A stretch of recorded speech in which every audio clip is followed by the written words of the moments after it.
Bismillahirrahmanirrahim. Alhamdulillah wassalatu wassalam ala Rasulillah Muhammad ibn Abdullah wa ala alihi wa sahbihi wa man wala, la hawla wa la quwwata illa billah.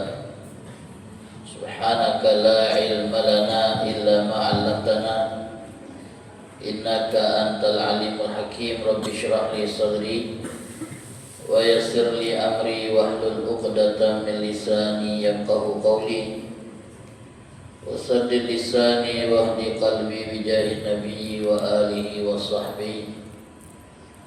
Allahumma a'inna bil ilmi wa zayyina bil hilmi wa akrimna bit taqwa wa jammilna bil afiyah. Allahumma 'allimna ma yanfa'una wanfa'na bima 'allamtana wa zidna ilman wa 'amalan wa fiqhan bi rahmatika wa judika ya arhamar rahimin.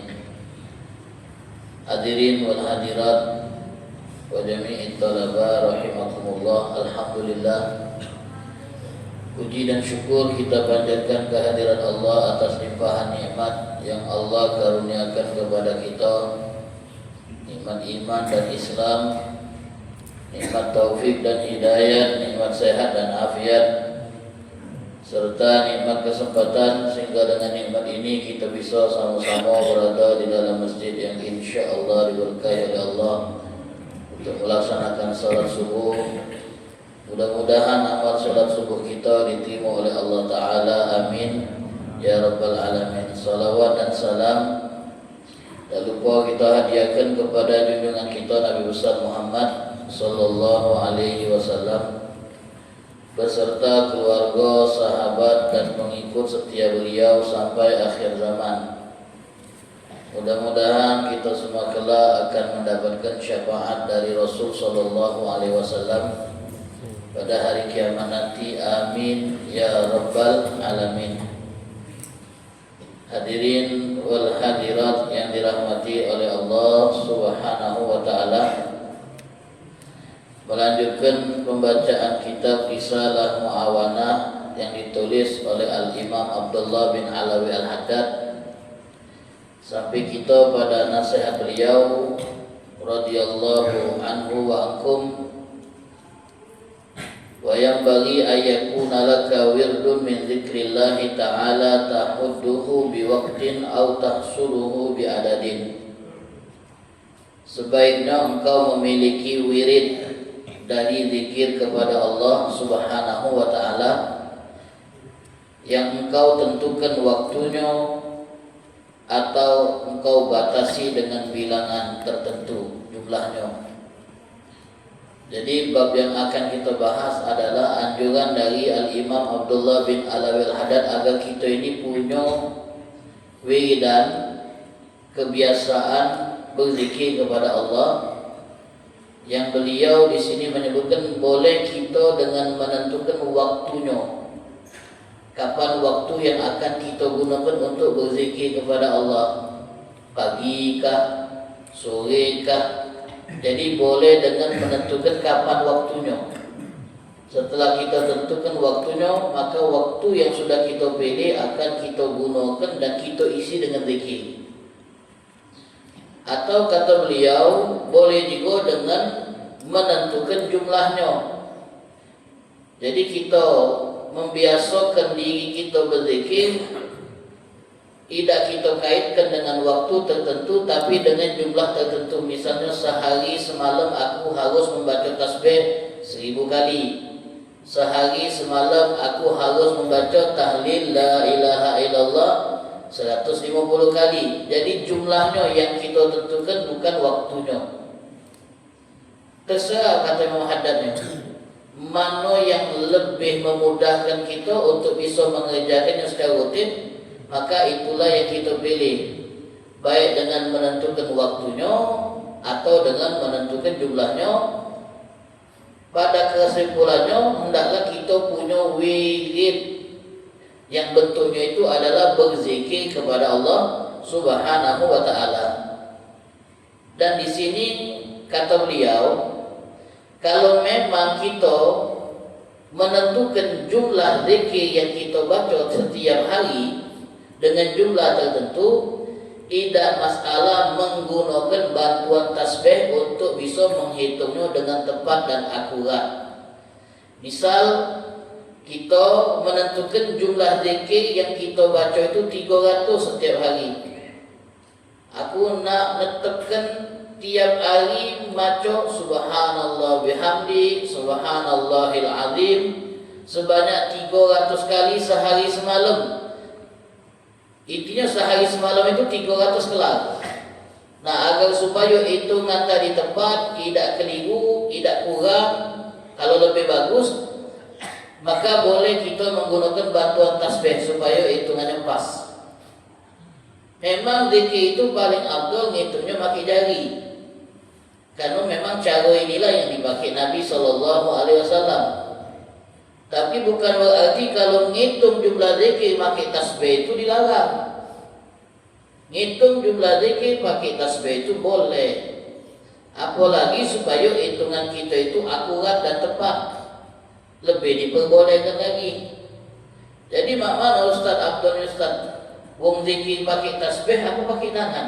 Pakai tangan. Karena memang Nabi ya'uddu ngitung tasbihnya itu pakai jari. Nabi nganjurkan baca 33 kali tasbih setelah sholat, 33 tahmid setelah sholat, 33 takbir setelah sholat. Dan beliau menghitungnya dengan asabi', dengan jari. Subhanallah, subhanallah. Nah, ini cara yang paling afdal. Tapi kalau seandainya ada orang yang ngitung tasbihnya, ngitung zikirnya dengan menggunakan alat bantu seperti tasbih, baik tasbih yang berupa biji-bijian atau tasbih digital kalau sekarang ada kan, itu diperbolehkan juga, namun dengan catatan dia bisa selamat dari riya dan pamer. Kalau dia bisa menyelamatkan diri dari riya dan pamer dengan nyekel tasbih untuk ngitung zikirnya, maka tidak jadi masalah. Walhasil di sini Maha mengatakan fala ba'sa bisubhati li dhabtil adat. Kalau kita tentukan jumlah zikir dengan jumlah tertentu, penggunaan tasbih itu tidak menjadi persoalan supaya kita bisa menghitung jumlah zikir dengan tepat. Disebutkan dalam sebuah riwayat, ma'asyiral hadirin wal hadirat, bahwasanya Abu Hurairah radhiyallahu taala anhu, sahabat Nabi sallallahu alaihi wasallam, itu memiliki biji-bijian yang beliau anyam dengan benang. Kalau kita di tasbih lah, jadi ada biji yang beliau ikat dengan benang. Lalu disebutkan beliau tidak bakal tidur sebelum berzikir dengan jumlah biji tasbih yang beliau buat dewa itu. Beliau gunakan biji-bijian yang beliau anyam dengan tali ini untuk ngitung jumlah zikir yang beliau baca. Berapa jumlah biji tasbihnya? 2000. Kita yang 3 itu bela besar. Yang 100 itu 1000 besarnya tasbihnya. Apalagi 2000. Jadi tidak tidur beliau Pak Bu, tidak menjam sebelum selesai putaran tasbih itu. Subhanallah, subhanallah, subhanallah, habis baru tidur. Kalau kita subhanallah baru tidur langsung tidur. Kita itu, Allah subhanallah. Nah, itu berjam ini beliau 2000 rutin sebelum tidur, 2000 tasbih itu harus teliti. Ada istri Nabi kalau kami tidak salah ngumpulkan biji-biji kurma ketika ditanya untuk dijadikan sebagai alat ngitung tasbih. Jadi ada wadah khusus siko dengan isi penuh dengan biji, wadah kosong siko. Jumlah biji yang ada di wadah ini hitungannya sudah ditentukan 150, 200. Jadi pas nak hitung zikir dipindahkan. Subhanallah, subhanallah, subhanallah. Kalau tidak batu-batuan kecil, mereka jadikan itu sebagai media untuk ngitung jumlah zikir. Jadi penggunaan alat untuk ngitung jumlah zikir sudah ada sejak zaman itu. Walaupun dianggap oleh sebagian itu adalah hal yang bid'ah karena tidak dipakai oleh Nabi Shallallahu Alaihi Wasallam. Padahal ini semua alat untuk bantu kita supaya bisa ngitung jumlah zikir dengan tepat dan akurat. Nah, ini anjuran dari Al-Imam Abdullah bin Alawi Al-Haddad kepada kita supaya kita punya wirid yang bentuknya zikir kepada Allah, yang kita tentukan waktunya atau kita tentukan jumlah dan bilangannya. Ma'asyiral hadirin yang dirahmati oleh Allah wal hadirat. Di dalam Al-Quran, ketika Allah Ta'ala memerintahkan untuk berzikir, Allah Ta'ala seringkali menambahkan kalimat kathiran, yang artinya itu banyak. Cara ciri orang beriman itu adalah banyak berzikir. Bisa kita dapati dalam Al-Quran, tidaklah Allah Ta'ala menyebutkan zikir di dalam Al-Quran kecuali Allah sering mengkaitkannya dengan kata kathiran, yaitu artinya banyak, zikir yang banyak. Perintah zikir itu dianjurkan untuk dilakukan dengan jumlah yang banyak. Ya ayyuhalladzina amanu dzkurullaha dzikran katsira, wahai orang-orang yang beriman, ingatlah Allah dengan zikir yang banyak. Dalam ayat lain, wa dzakarallaha katsiran, dan dia ingat Allah dengan jumlah yang banyak. Dalam ayat lain Allah Ta'ala berfirman, wa dzakirinallaha katsiran wa dzakirat. Dalam ayat yang lain Allah berfirman, wa dzkurullaha katsiran la'allakum tuflihun. Banyak ayat yang Allah perintahkan kita untuk berzikir, tapi Allah selalu berikan catatan zikir yang banyak. Kenapa zikir yang banyak?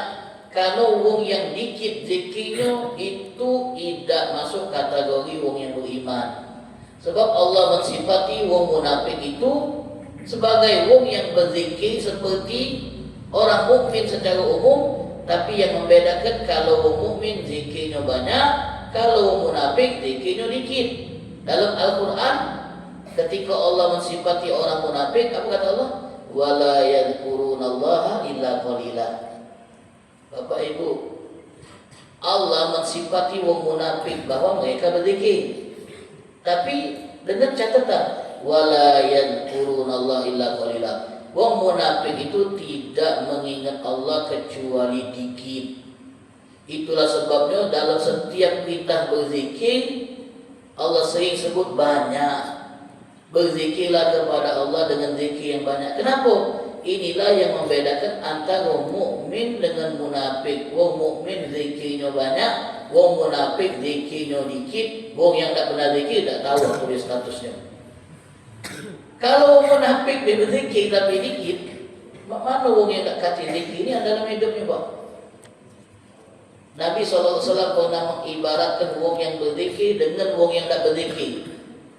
Perumpamaan orang yang berzikir dengan orang yang tidak berzikir sama dengan perumpamaan wong yang hidup dengan wong yang mati.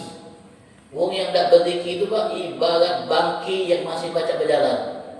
Itu bahasa kasar dari Nabi SAW. Tapi tak perlu kita sebut pula, oi bangki, jangan lah dia. Taklah dia tak berzikir itu sebut bangki. Tak boleh pula itu. Tapi ini bahasa Nabi SAW, perumpamaan wong yang berzikir dengan wong yang tak berzikir sama dengan perumpamaan yang hidup dengan yang mati. Sakitnya kalau wong yang tak berzikir itu kosong, yang tak kata nilai, yang badannya itu, dinginnya itu, sampai Nabi SAW ibaratkan dia seperti bangki. Kemudian yang menjadi pertanyaan, kalau Allah perintahkan kita untuk zikir dengan jumlah yang banyak, Allah sifati zikir itu dengan jumlah yang banyak, jadi sebatas mana banyaknya itu? Bagaimana caranya supaya kita ini dianggap wong yang banyak berzikir? Karena Allah sering menyebut, ketika Allah perintahkan berzikir, sering Allah nyebut dengan apa? Zikir yang banyak. Nah, zikir yang banyak itu berapa? Dan cak mana caranya supaya kita bisa dianggap sebagai wong yang banyak berzikir, baik laki dan perempuan? Dalam surah Al-Ahzab Allah menyatakan wadzakirinallaha katsiran wadzakirati a'addallahu lahum maghfiratan wa ajran 'azima.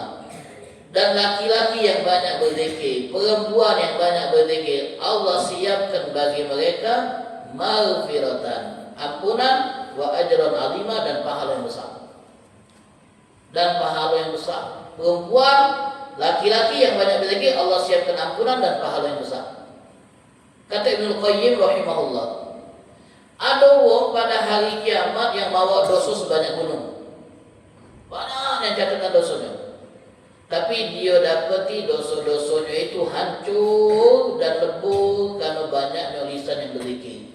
Zikir yang diucapkan menjadi pengampunan buat dia yang melebur dosa-dosanya. Dosanya segunung, tapi zikirnya juga banyak. Zikirnya melebur dosa-dosanya dan menghancurkan gunungan dosa dia. Tapi sebaliknya ada orang yang amalnya banyak tapi amalnya hancur karena ulah lisannya juga. Zikir itu kan menggunakan lisan. Lisan bisa jadi penyelamat, lisan juga bisa menjadi pembawa malapetaka. Kalau tadi wong banyak dosa kemudian zikir melebur dosanya, ada wong yang banyak pahala tapi ulah lisannya juga melebur pahalanya. Kalau tadi punya banyak dosa kemudian zikir yang diingat Allah, dosanya melebur. Kalau banyak pahala kemudian lisannya juga nyebut manusia, mengumpat, menjelek-jelekkan, menggunjing. Nah, ulah lisan ini menghancurkan pahalanya. Lisan luar biasa dampaknya. Jadi hadirin wal hadirat wa talaba, kapan seorang itu sudah dikategorikan termasuk orang yang paling banyak berzikir? Nabi SAW pernah bersabda, boleh kita praktekkan ini untuk Bapak Ibu. Man istayqadha minal lail, siapa yang bangun di malam hari, wa ayqadha ahlahu, kemudian dia bangunkan pasangannya. Dia bangunkan pasangannya, istrinya, suaminya dibangunkan.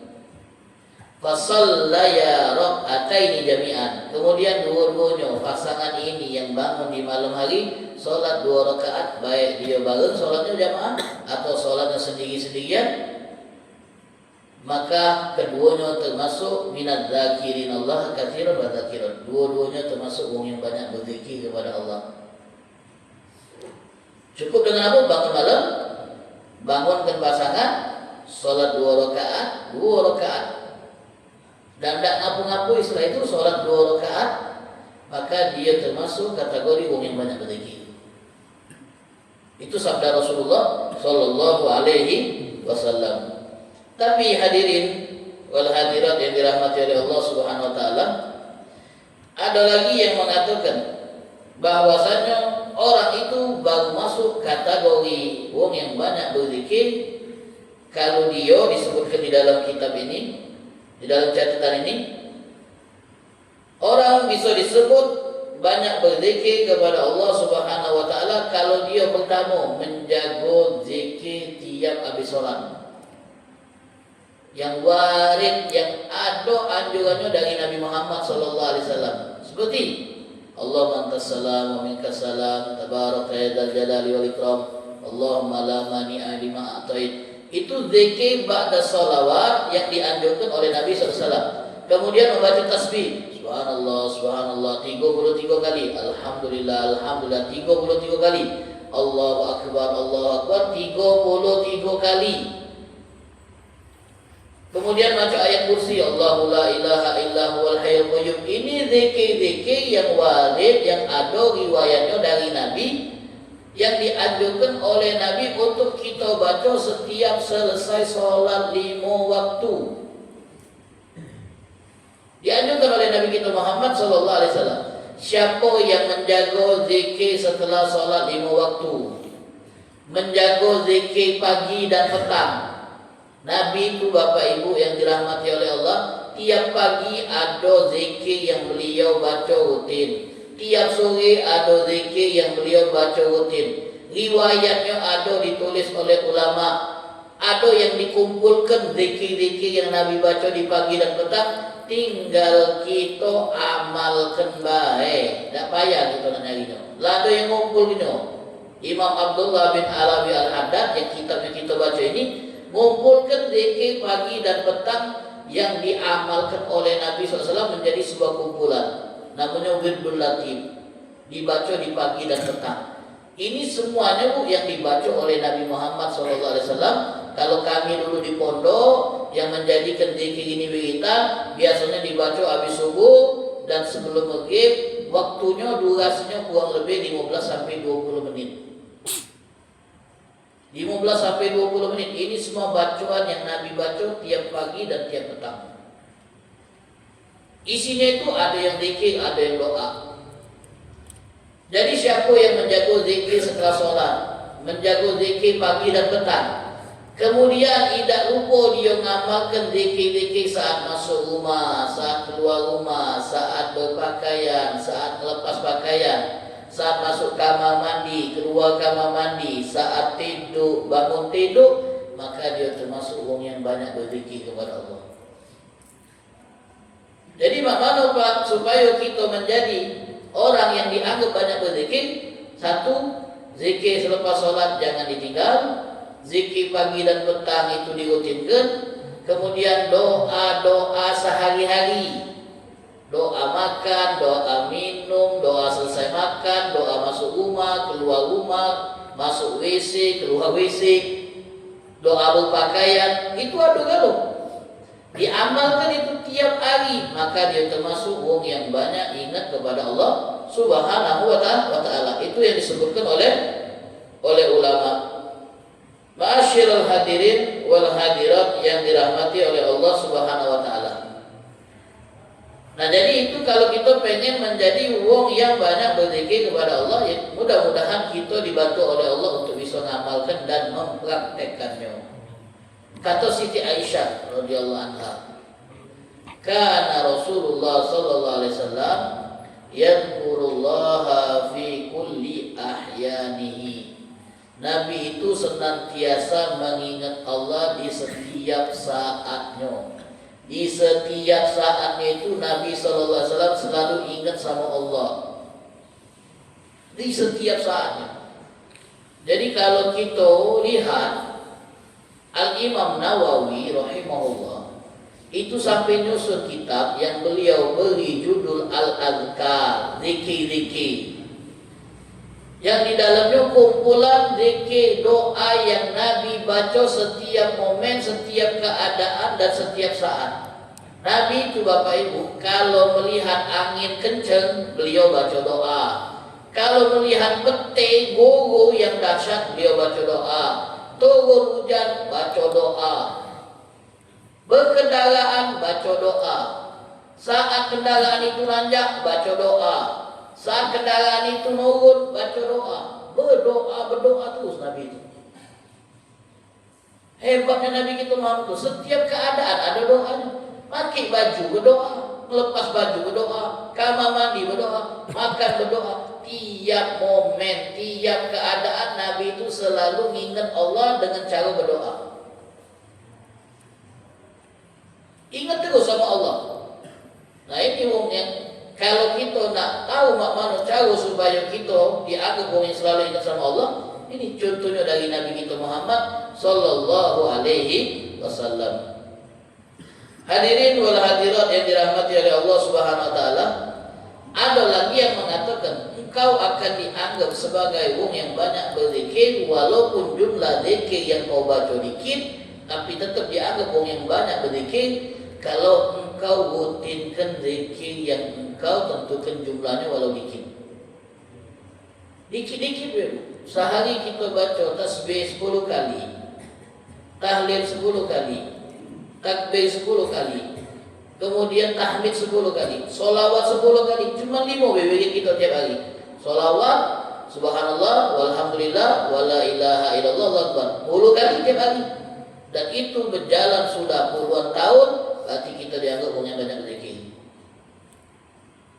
Baru dikatakan dianggap orang yang banyak berzikir kalau wiridan yang cuma 10 itu berjalan puluhan tahun.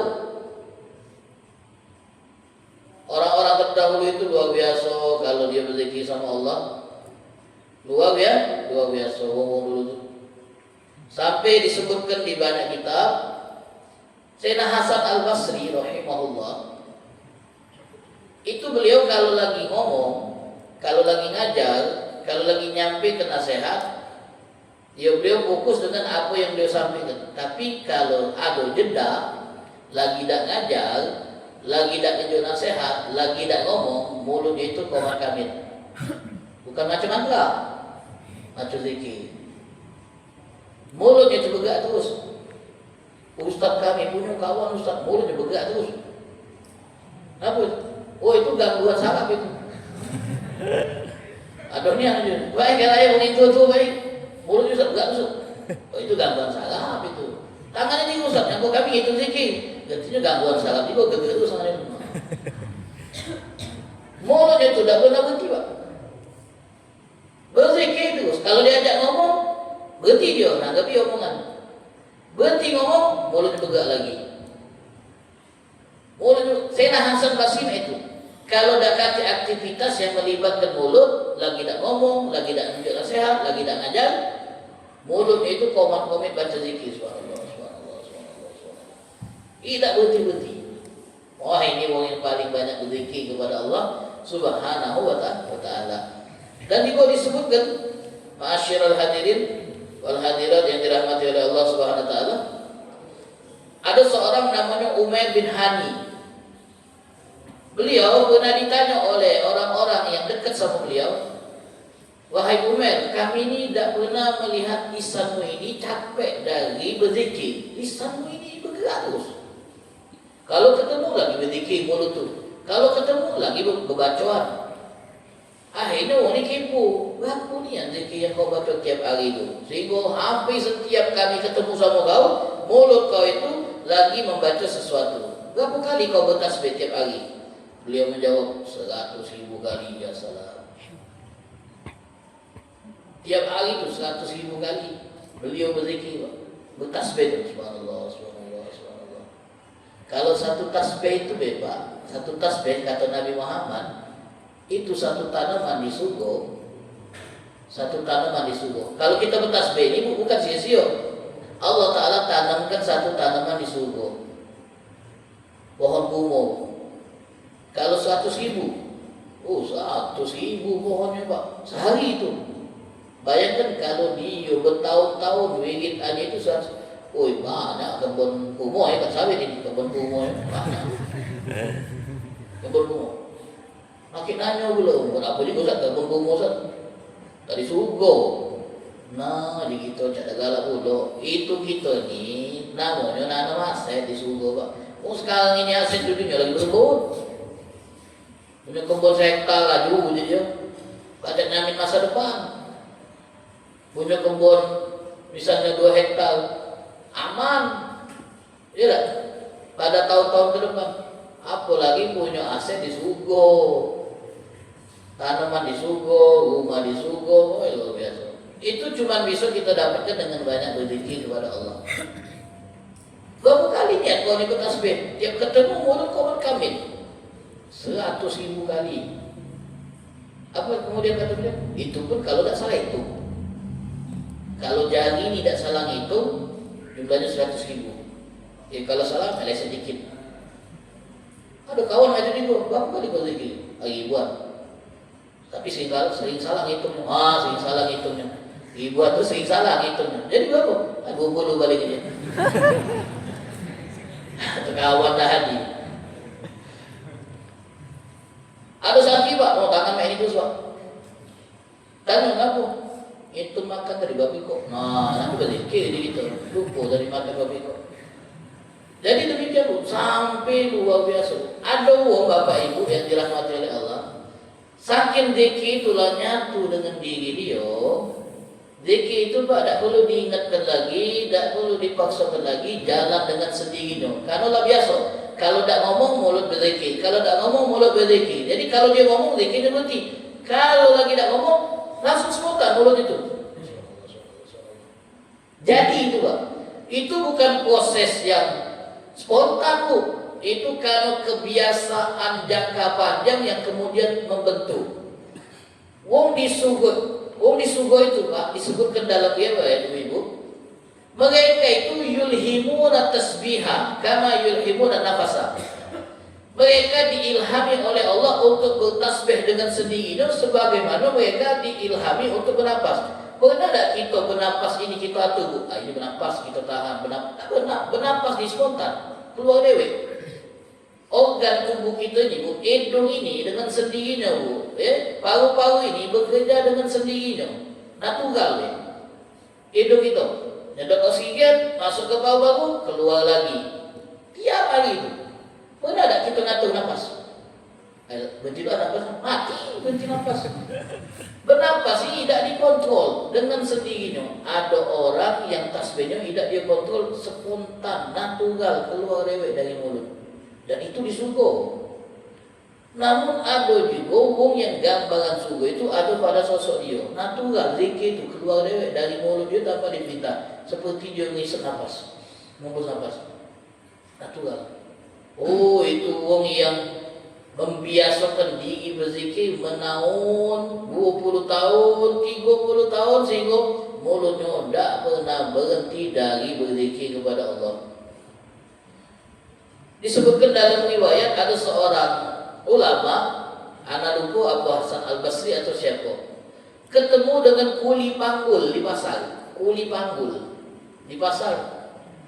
Yang kuli panggul ini saat dia ngawa beban bawaannya, manggul beban yang dia angkut, itu tak pernah berhenti mengucapkan Alhamdulillah astagfirullah, Alhamdulillah astagfirullah, Alhamdulillah astagfirullah.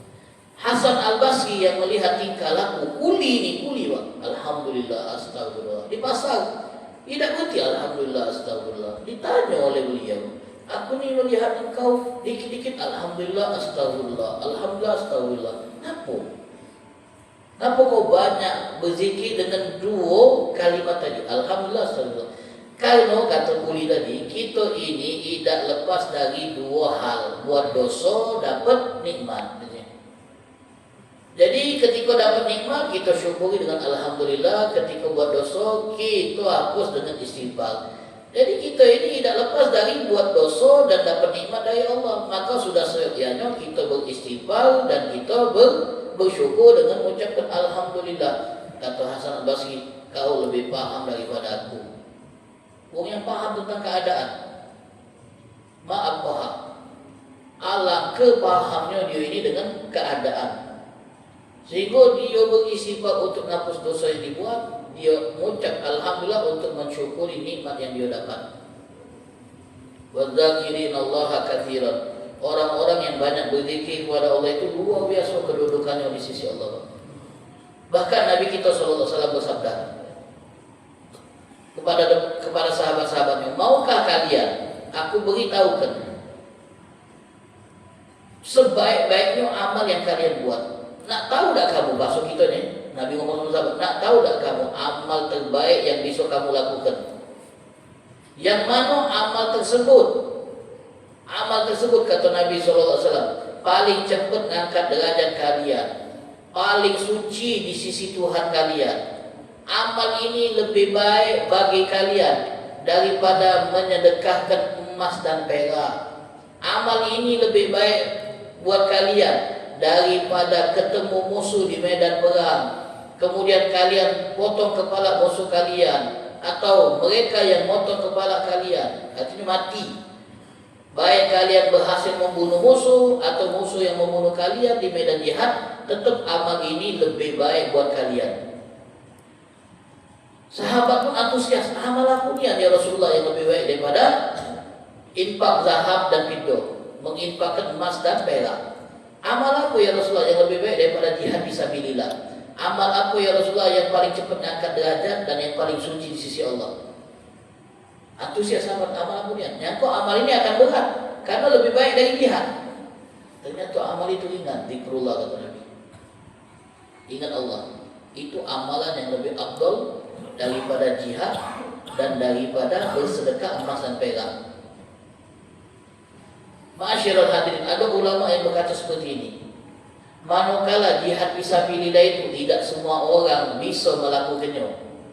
Jihad fisabilillah itu tidak semua orang berani melakukannya. Nak mental kuatnya, Nak butuh keberanian niat, nak punya jiwa pengorbanan niat, baru berani berjihad. Tidak seluruh orang patut berjihad, tidak semua orang mampu berjihad. Ada yang kerana faktor usia, ada yang kerana faktor fisik, ada yang kerana usia, sehingga mereka itu tak patut berjihad. Tapi Allah tunjuk alternatif amalan yang bisa lebih afdal daripada jihad. Apa zikir? Zikir yang tidak perlu angkat pedang, yang tak perlu berdarah-darah, yang tak perlu mengeluarkan duit, cukup duduk manis, lentik tasbih, mulut qomat kamil, baca subhanallah. Lakukan dengan rutin tiap hari, maka itu lebih afdal daripada jihad. Kata Nabi SAW. Amalan-amalan yang sudah usia yang menua itu itulah. Nak suruh semayang, pinggang sakit. Nak suruh sedekah, duit tak ganti. Zikir itu lalu banyak itu. Pak, itu sudah setara bahkan lebih baik dari jihad, lebih hebat daripada bersedekah. Banyak-banyak berzikir. Ada sahabat datang kepada Nabi, ya Rasulullah, syariat Islam ini banyaknya. Jadi kalau nak melakukan banyak ini, tahu juga dan bingung juga nak milih yang mana ini. Ada birrul walidain, ada sedekah, ada ini, ada banyak ini ya Rasulullah, pinta-pinta dalam syariat Islam ini. Ajarkan aku satu yang bisa aku jadikan pegangan. Satu dan yang gampang, kita yang mudah pula ya. Kalau baca satu ini gampang. Kata Nabi, ya sudah. La yazalu lisanuka ratbun min dzikrillah. Kalau baca lisan kau itu selalu basah dari mengingat Allah. Itulah amalan yang paling gampang yang baca kalau melakukan dalam keadaan berdiri, duduk, berbaring, berkendara, selonjoran, baca zikir. Ma'asyiral hadirin wal hadirat. Ada ulama yang berkata seperti ini. Kalau kita lihat dari setiap amal yang dilakukan itu, tidak ada amalan yang lebih gampang daripada zikir. Tak kata amalan yang lebih gampang daripada zikir. Karena zikir tak kata biaya. Zikir itu tidak mengeluarkan tenaga. Karena cuma modal lidah yang merupakan anggota paling ringan. Anggota yang paling ringan ini, yang kalau kita gerakkan tiap hari, dia tak capek. Lisan ini kalau kita gerakkan tiap hari, mau pola tak berhenti, tak capek lisan. Lisan ini ngomong, ada orang buat ceramah 2 jam, dia tak kesel. Ada orang yang tunjuk materi kuliah 3 jam. Ada di Mesir itu namanya Syekh Mauzi, seorang ahli lughah, itu ngajarnya dari habis subuh menjelang waktu duha sampai tengah malam nyambung. Potong cuma semayang makan deh, tidak kesel. Lidah ini anggota tubuh yang tidak katik capek. Ibu-ibu kalau misalnya lagi ngomel, itu tak capek, tidak katik berhenti, katik jedanya. Memang lidah ini tak katik capeknya bu. Mudah. Tangan kalau gerak terus capek pegel. Tangan gerak terus capek. Kaki gerak terus capek pegel. Tegak lama-lama pegel. Tangan main ini terus pegel. Lidah ini nak sebanyak-banyak ajak ngomong terus bahaya tak capek. Jadi zikir itu amalan yang paling gampang, tak nyampe kan. Tapi yang paling saru dilakukan manusia. Paling saru. Tak usah kita nanya orang lain, nanya diri kita dewe. Allah kedikitnya zikir kita ini, dan Allah keseringnya kita nganggurkan lidah tak ngapa-ngapain. Sayang pak, lidah dibaca kita gunakan buat zikir, tapi kita biarkan nganggur. Kalau saat ini pak, mula ngapalan gue dia, diam-diam mula ngapalan dia. Cuma banyak, itu masalah zikir. Kalau kita lagi dia ngelamun, tidak berzikir, sayangnya. Dan setan memang selalu berusaha supaya lidah kita ini tidak tergerak untuk menyebut nama Allah. Dibiarkan lidah kita dikaku. Zikir itu amalan yang paling gampang, yang nilainya luar biasa, yang istilah buahnya itu amat hebat. tapi kita dapati bahawa ada banyak orang yang baca berzikir kepada Allah. Ini tunjuk kenapa Pak? Bahwasanya amalan yang gampang sekaligus itu butuh taufik dari Allah yang memudahkan. Kalau dah Allah mudahkan, tak bakal jadi mudah. Kalau dah Allah mudahkan, tak bakal jadi mudah. Kita keluar rumah tadi, Bu. Keluar rumah, tinggal macam Bu. Amantu billah, tawakkaltu ala Allah, la haula wala quwata illa billah. Dia mudah. Kita keluar rumah, baca doa keluar rumah. Masuk rumah, baca doa masuk rumah. Baca doa masuk rumah. Bismillahirrahmanirrahim. Allahumma inni as'aluka khairal maulid wa khairal makhraj. Baca doa. Kita pakaian, baca doa. Alhamdulillahilladzi kasani hadza. Nabi tiap saat baca zikir. Masuk kamar mandi, baca doa. Allahumma inni a'udzubika minal khubuthi wal khaba'is. Keluar kamar mandi, ghufranaka alhamdulillahilladzi. Baca doa terus. Tapi lisan kita tak mampu. Masuk kamar mandi, keluar kamar mandi, dah baik. Tidak ganti bacaannya. Tidak ganti bacaannya. Benar tak? Kan? Betul Hamad? Betul ini. Kita naik kendaraan, starter, dah baca. Dia dah baca. Subhanalladzi sakhkhara lana hadza wa ma kunna lahu. Ini. Wa inna ila rabbina lamunqalibun. Dah baca. Jauh yang kita dah ingat kepada Allah itu. Hadirin wal hadirat. Ada seorang berkata begini, aku tahu kapan aku disebut oleh Allah. Kita ni kalau disebut oleh wong-wong yang kalau nyebut nama kita mau kita bangga, senangnya minta ampun. Nama kita ada di TV. Misalnya nama kita Ibu Farida sebagai ibu terbaik, di Lorong Zuria. Wah, namanya Ibu Farida. Senangnya dia. Bu, nama ibu disebut dalam berita. Senang kita disebut di TV, disebut oleh pejabat, senang gitu. Apalagi disebut itu karena memang pencapaian, senang. Mana kalau kita disebut oleh Allah, Sati disebut oleh Ustaz, disebut di depan umum ini disebut. Kalau dia Ustaz santri yang paling teladan itu siapa? Ganti namanya, ganti teladan berarti. Misalnya santri paling teladan itu Bulan, misalnya di Ustaznya. Bulan santri paling teladan. Senangnya santri tadi. Walaupun dia tak galak disebut, malu dia. Ustaz janganlah sebut-sebut anak Ustaz dalam anak-anak. Tapi ada rasa bangga disebut oleh Ustaz. Senang. Kita punya anak baik, 5 ekor, 4 ekor, 20 ekor, banyak kan itu. 4 ekor lah misalnya. Kita ngomong depan anak-anak kita. Tahu tak anak yang paling membanggakan ibu dan bapak itu siapa? Siapa? Kita sebut. Kita tak nyebut nama supaya mereka fikir lewat. Anak yang tidak kurang dalam seminggu itu nanya kabar ibu dan bapak 1 kali sehari. Itu anak yang paling membuat ibu bapak bahagia dan bangga dengannya. Anak yang dalam seminggu itu tidak kurang nanya bapak sehari sekali. Fikirlah lewat kamu. Dia nak nyebut, dia anaknya berfikir lewat siapa yang kira-kira cocok dengan kategori itu. Kalau di belakang ada yang ngasuh, itu aku je. Tapi dia tidak galak nyebut diri dia. Dia sudah baca dia yang dimaksud. Senang kita disebut tu kan. Mana kalau yang disebut tu Allah. Jadi kata ulama ini, aku tahu kapan Allah nyebut nama aku. Kata yang lain, hebat juga. Dari mana kau dapat aksesnya? Bocoran dia Jibril lah. Mak mana kau baca tahu kalau kau disebut oleh Allah?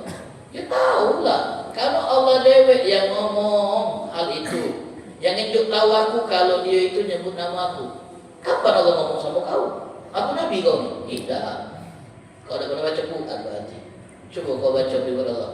Fadhkuruni adzkurkum. Sebutlah aku akan sebut kamu. Dalam hadis qudsi Nabi bersabda, Allah berfirman, barang siapa yang menyebut namaku dalam hatinya, aku akan menyebut dia di dalam zatku. Barang siapa yang menyebut namaku di tengah halayak, maka aku akan menyebut namanya di tengah halayak yang lebih afdal dari mereka, yaitu tengah malaikat. Jadi Pak, kalau kita nyebut nama Allah, nama kita disebut. Mudah-mudahan kita termasuk orang yang banyak berzikir kepada Allah insyaallah. Amin. Ya Rabbal Alamin. Banyak-banyak baca doa ini. Allahumma inni ala dzikrik wa syukrik wa husni ibadatik. Itulah doa yang bisa membantu kita banyak berzikir. Allahumma inni ala dzikrik wa syukrik wa husni ibadatik. Mudah-mudahan bermanfaat dan semoga Allah jadikan kita minadz dzakirin Allah katsiran wa dzakirat. Amin ya Rabbal Alamin. Bismillahirrahmanirrahim. Ya Rabbana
Muhammadin an-nabiyil ummi wa ala alihi wassallam. Alhamdulillahirabbil alamin.